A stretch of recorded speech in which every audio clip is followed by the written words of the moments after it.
السلام علیکم ورحمۃ اللہ وبرکاتہ۔ ناظرین کرام، جب سے اتراکھنڈ میں یکساں سول کوڈ نافذ کیا گیا ہے، طرح طرح کی باتیں سامنے آ رہی ہے، لیکن مولانا ارشد مدنی کا ایک بہت زبردست بیان سامنے آ رہا ہے جس پر انہوں نے بڑی کڑک بات کہی۔ آپ پوری ویڈیو کو سماعت فرمائے۔ اتراکھنڈ میں 27 جنوری سے یکساں سول کوڈ نافذ ہو گیا ہے۔ مسلم تنظیموں نے اس پر ناراضگی کا اظہار کیا ہے۔ ان کا کہنا ہے کہ ایسا کرنے نہ صرف شہریوں کی مذہبی آزادی پر حملہ ہوا ہے، بلکہ یہ قانون مکمل طور پر امتیازی اور تعصب پر مبنی ہے۔ جمعیت علماء ہند حکومت کے اس فیصلے کو نینی تال ہائی کورٹ اور سپریم کورٹ دونوں میں چیلنج کرے گی۔ جمعیت کے وکلاء نے اس قانون کے آئینی اور قانونی پہلوؤں کا بغور جائزہ لیا ہے۔ تنظیم کا خیال ہے کہ چونکہ یہ قانون امتیازی سلوک اور تعصب پر مبنی ہے، اس لیے اسے یکساں سول کوڈ نہیں کہا جا سکتا ہے۔ ایک اور اہم سوال یہ پیدا ہوتا ہے کہ کیا کسی بھی ریاستی حکومت کو ایسا قانون بنانے کا حق ہے؟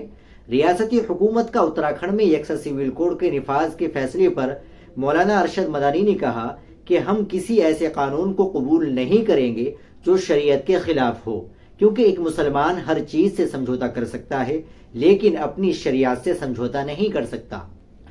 انہوں نے کہا کہ اتراکھنڈ میں نافذ کردہ یکساں سول کوڈ قانون ہندوستانی آئین کے آرٹیکل 366(25) کے تحت درج فہرست قبائل کو مستثنیٰ ہے اور یہ دلیل دیتا ہے کہ ان کے حقوق آئین کے آرٹیکل 21 کے تحت محفوظ ہے۔